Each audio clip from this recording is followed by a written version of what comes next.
She printed the notice and spent the afternoon placing copies on every door, her jaw set with determination. Several neighbors tried to speak with her, but she brushed past them with single-minded focus. That evening, Karen's doorbell rang.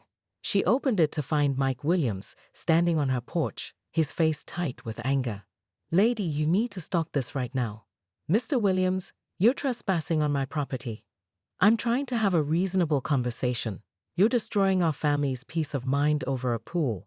Our kids are afraid to play in their own backyard because you're constantly watching them."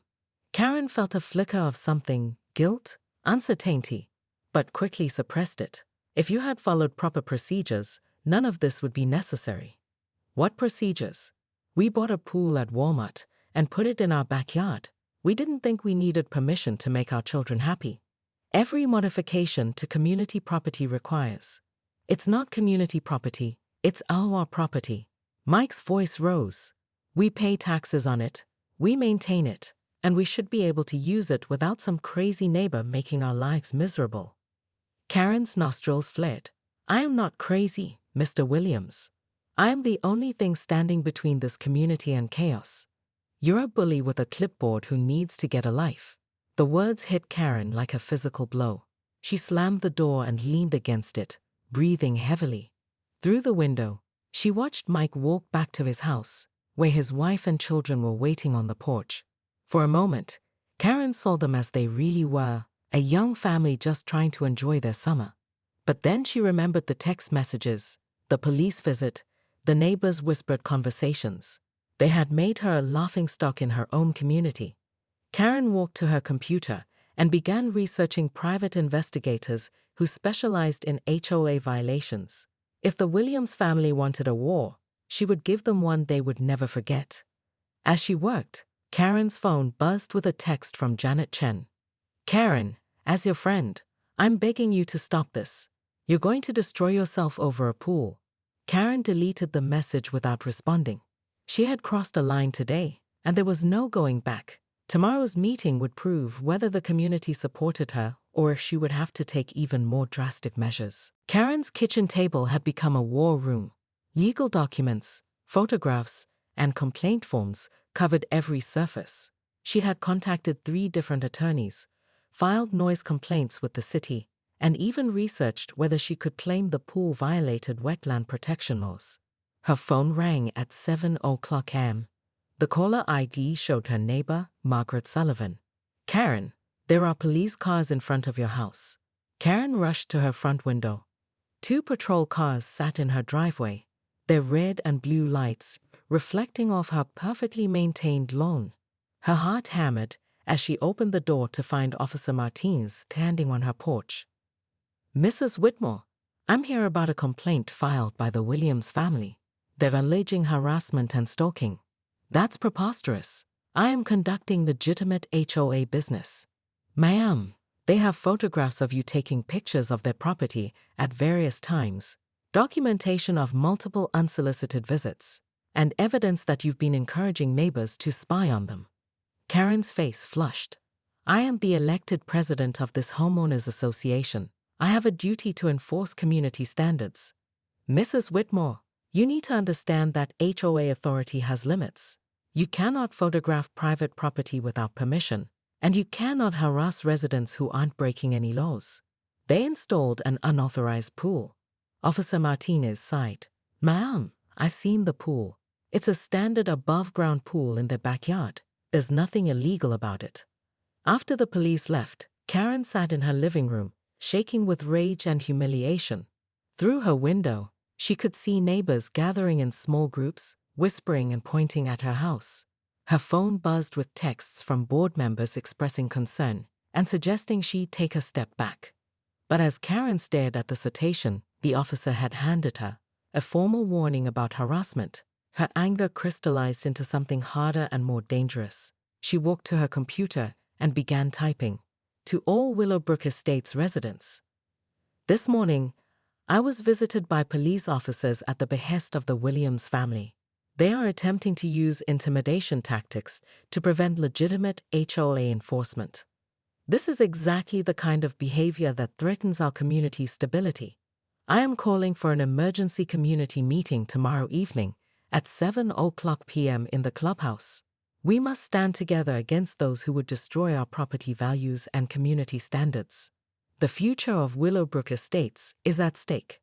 Karen Whitmore, HOA president. Karen Whitmore slammed her gavel so hard against the mahogany table that her reading glasses bounced off her nose and clattered to the floor. Ladies and gentlemen of the Willowbrook Estates HOA board, I am calling this emergency session to address what can only be described as a threat to our community's very foundation. The 4 other board members exchanged glances around the conference room table. It was 6:47 a.m. on a Tuesday, and most of them were still in their pajamas under hastily thrown-on coats.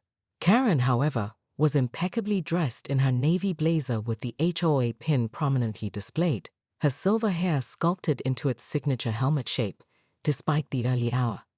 "Karen, what exactly?" began Bob Martinez, the treasurer, but Karen's raised hand silenced him. At 11:30 p.m. last night, I was conducting my routine perimeter check when I witnessed something that made my blood run cold. She clicked her laser pointer at the wall, where a grainy photo appeared showing a corner of someone's backyard. Behold, the unauthorized aquatic installation at 47 Maple Drive. The board squinted at the image. What appeared to be a small above-ground pool sat innocuously behind a privacy fence, barely visible even in Karen's telephoto shot. "It's just a pool, Karen," muttered Janet Chen, the secretary, rubbing her eyes. "People buy pools all the time." Karen's nostrils flared. "Just a pool? Just a pool?" Her voice rose to a pitch that made the coffee cups rattle. "This is a flagrant violation of Section 4.72 of our community guidelines, which clearly states that all exterior modifications must be approved by the Architectural Review Committee. But more importantly," she paused dramatically, scanning each face around the table, "this sets a precedent that could destroy everything we've built here." The room fell silent except for the hum of the fluorescent lights. Karen had been HOA president for 8 years, and her dedication to maintaining property values and community standards was legendary. She once spent 3 weeks documenting a neighbor's slightly overgrown hedge before issuing a formal citation. She maintained a color-coded spreadsheet of every resident's compliance history. She knew exactly which garbage cans were placed more than 12 inches from the curb on pickup days. "The Williams family moved in 6 months ago," Karen continued, clicking to the next slide, a full dossier complete with property records and social media photos. "They seemed compliant enough initially. Lawn maintained at regulation height, holiday decorations removed within the prescribed timeframe. But clearly, they've been planning this assault on our community integrity." Bob leaned forward. "Karen, maybe we should just send them a letter asking them to." "A letter?" Karen's laugh was sharp and humorless. "Bob, you don't understand. If we allow this precedent, what's next? Hot tubs? Trampolines? Garden gnomes?" She shuddered visibly at the last suggestion. "By Christmas, Willowbrook Estates will look like a trailer park." Janet checked her phone. "It's not even 7 in the morning. Count this wait until our regular monthly meeting. Every moment we delay gives them time to fill that monstrosity with water," Karen snapped. "Once it's operational, they'll claim it's too expensive to remove. We've seen this playbook before." She pulled out a thick folder. "I've prepared a comprehensive action plan. First, we issue an immediate cease and desist. Second, we impose daily fines until compliance is achieved. Third, we explore legal remedies, including potential liens on the property." The board members shifted uncomfortably. Even by Karen's standards, this seemed excessive. "I need a motion to approve emergency measures," Karen announced, her finger hovering over her gavel. "All in favor?" The room remained silent. Karen's jaw tightened as she realized her fellow board members weren't rallying behind her with their usual reluctant compliance. For the first time in years, she sensed mutiny in the ranks. "Fine," she said quietly, a dangerous edge creeping into her voice. "If you won't act officially, I'll handle this personally." As the board members filed out, still grumbling about the early hour, Karen remained seated, staring at the photo of the pool. In the growing morning light, she began formulating a plan that would make the Williams family rue the day they decided to challenge her authority. "Mrs. Whitmore, I want you to know that our kids ask us every day why the angry lady hates them. They're 6 and 8 years old, and they're afraid of you." Karen looked down at the floor. For the first time in months, she really saw what she had become, a woman who had terrorized children over a backyard pool. She began, but no words came. "All we wanted was to make our kids happy," Lisa Williams said softly. "We never meant to hurt anyone." Karen walked to her car in silence, past neighbors who avoided eye contact. As she drove home, she could see the Williams' backyard through a gap in the fence. The pool sat empty now, the slide removed, the fun drained away by weeks of conflict. At home, Karen sat in her kitchen surrounded by violation files and legal documents. Her phone rang constantly, but she didn't answer. Finally, she opened her laptop and began typing. "To the Willowbrook Estates community. I am hereby resigning as HOA president, effective immediately. I have allowed my dedication to community standards to overshadow my judgment and my humanity. To the Williams family, I apologize for the distress I have caused you and your children. You have every right to enjoy your property in peace. Karen Whitmore." She sent the email and then walked to her window, looking out at the quiet street she had patrolled for so many years. The community would survive without her constant vigilance. Property values would remain stable. And somewhere, 2 children might start playing in their backyard again. But as Karen turned away from the window, she noticed something that made her pause. The Henderson family at the end of the street had installed what appeared to be a basketball hoop in their driveway. The base was clearly sitting on the sidewalk, which was a violation of the pedestrian right-of-way ordinance. Karen's hand moved instinctively toward her phone, then stopped. She stood there for a long moment, wrestling with instincts honed over 8 years of neighborhood enforcement. Finally, she walked to her computer and deleted her violation database. But as she worked, she couldn't shake the feeling that someone needed to keep watch over the community's standards. After all, who else would notice when the small violations started adding up? The resignation email could wait until tomorrow. There was always tomorrow to step back from the edge. Tonight, she had important work to do. Together, we can preserve the character that makes Willowbrook Estates the premier residential community it has always been. Sincerely, Karen Whitmore, HOA President. She printed 127 copies and spent the evening hand-delivering them to every mailbox in the neighborhood. The next morning, Karen's phone rang continuously. Most calls were from confused residents asking what the letter was about, but 3 calls stood out. "Karen, this is ridiculous," said Tom Henderson from Oak Street. "The Williams family isn't hurting anyone. Maybe you should focus on something more important." "Karen, I think you've lost your mind," came another voice she didn't recognize. "It's a pool, not a crack house." But the third call was different. "Mrs. Whitmore, this is Sarah Chen, Janet's daughter. I'm an attorney, and I need to speak with you about potential legal issues with your recent actions." Karen's blood ran cold. What kind of legal issues? Harassment, for starters. "The Williams family has contacted me about filing a restraining order. They've documented multiple instances of what they consider stalking behavior. I am conducting legitimate HOA business." "Karen, you've been photographing their property, interrogating their neighbors, and encouraging community members to spy on them. That goes well beyond normal HOA enforcement." After hanging up, Karen sat in her kitchen, staring at her meticulously organized violation files. For the first time in years, she felt uncertainty creeping in. But as she looked out her window toward Maple Drive, she saw the Williams pool glinting in the afternoon sun, and her resolve hardened. That evening, she drafted a new strategy. If the city wouldn't help and the board wouldn't support her, she would have to take more direct action. She opened her laptop and began researching private investigators, property law attorneys, and municipal complaint procedures. The Williams family had no idea what they had unleashed. Karen had built her reputation on never backing down from a fight, and she wasn't about to start now. As she worked late into the night, Karen's phone buzzed with a text from an unknown number. "We know it's you taking pictures. Stop harassing our family, or we'll call the police." Karen smiled grimly and screenshot the message. Evidence of intimidation tactics would only strengthen her case when this inevitably went to court. By 8:30 am, Karen had transformed her home office into a command center. 3 laptops displayed different angles of the Williams property via Google Earth, property records, and the community's private security camera network. Her printer hummed continuously, spewing out code violations, legal precedents, and architectural guidelines highlighted in angry yellow marker. She dialed her most reliable ally. "Ladies, it's Karen. I need you to walk your dog past 47 Maple Drive and report back immediately." "But Karen, Princess just went out 20 minutes ago."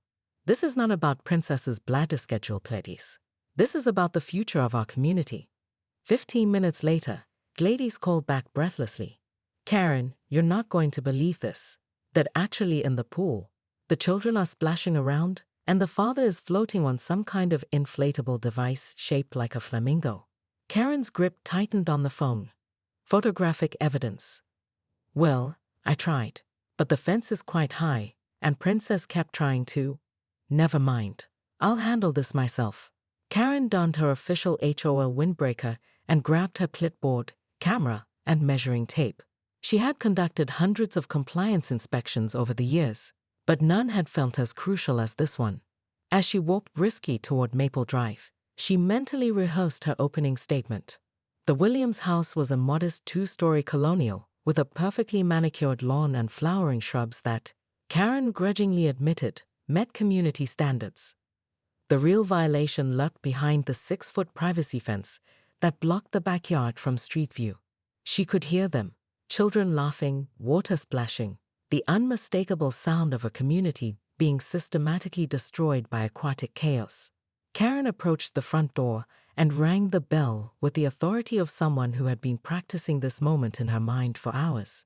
The door opened to reveal a woman in her mid-30s with damp hair and a beach towel wrapped around her shoulders.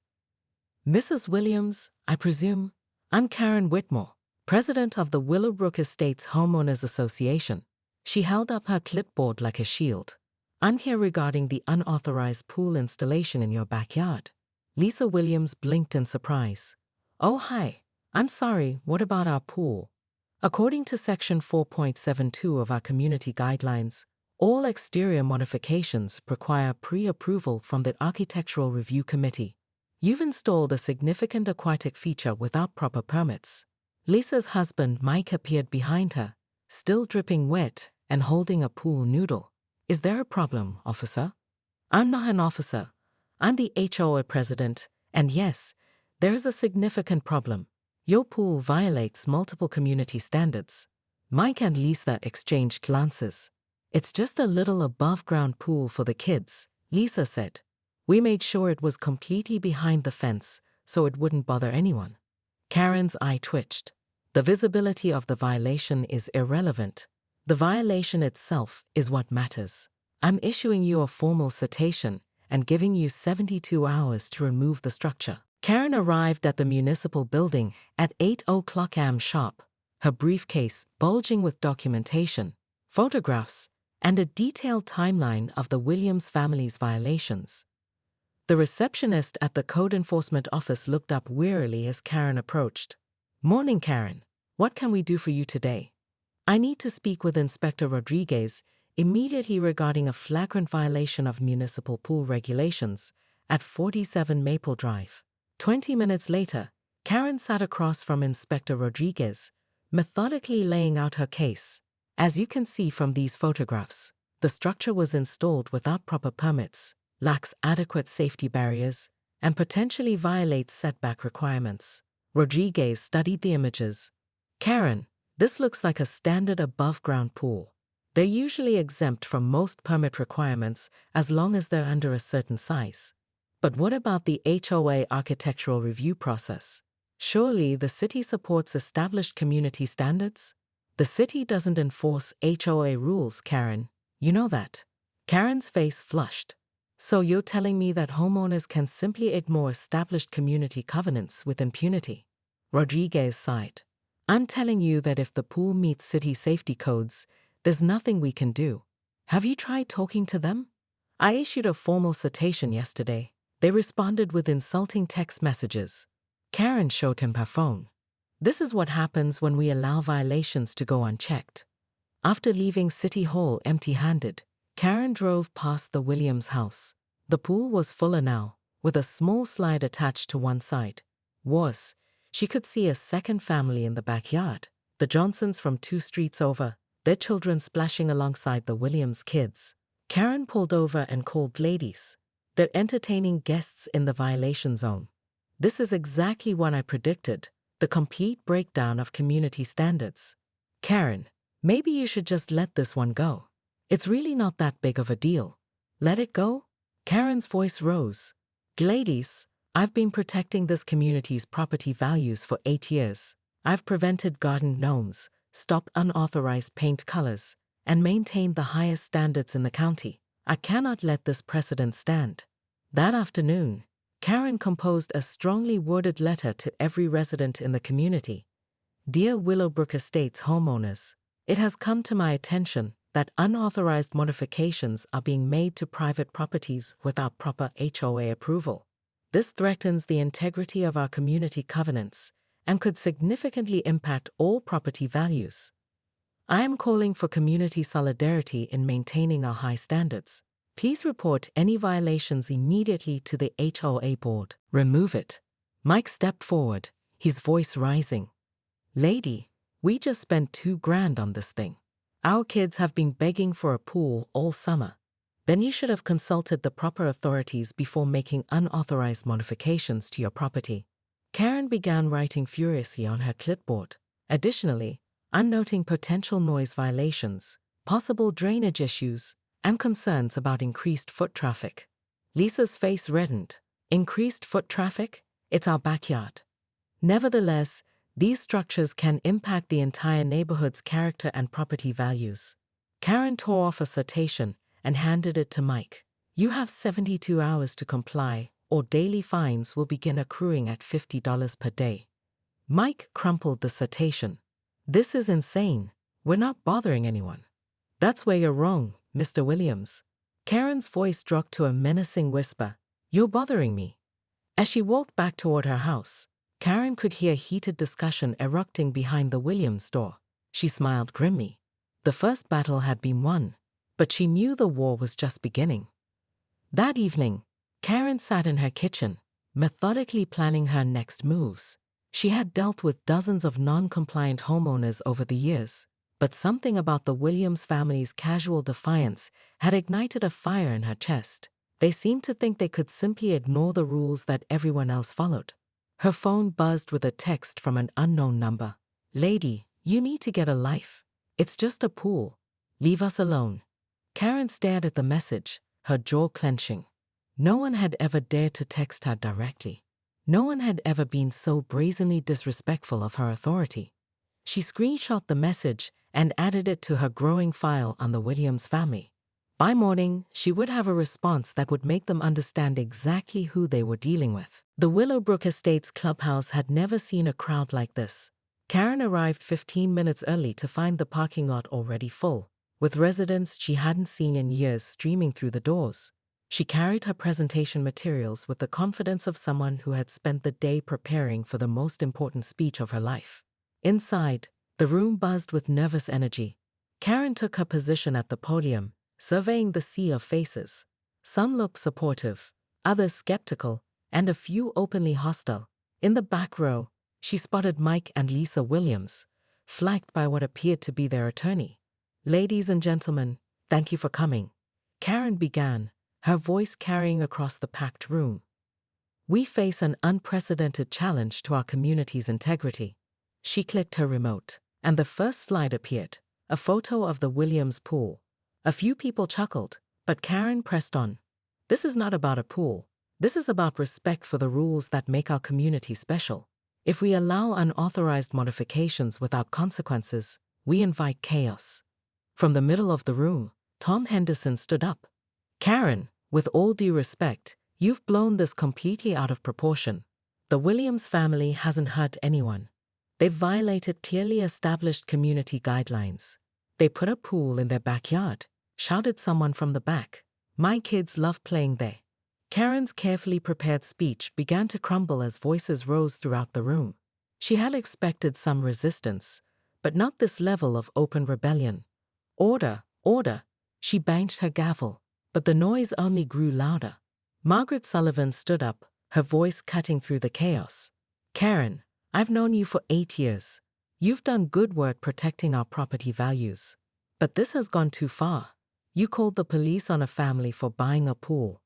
I did not call the police. They called the police on me for conducting legitimate HOA business. You were taking pictures of their children through their fence. This from Janet Chen, who had never opposed Karen publicly before. Sarah showed me the photos. You were hiding behind trees with a telephoto lens. Karen's face burned. I was documenting violations. You were stalking a family with 2 young children. Janet's voice was firm. As of today, I'm resigning from the HOA board. A murmur rippled through the crowd. One by one, Karen watched as Bob Martinez, Tom Henderson, and Margaret Sullivan also stood up. We're all resigning, Bob announced. Karen, you need professional help. The room fell silent. Karen stood at the podium, her presentation forgotten, staring at the faces of people who had been her neighbors and allies for years.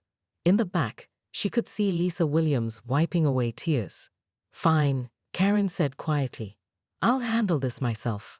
She gathered her materials and walked toward the exit, but Mike Williams stepped into her path.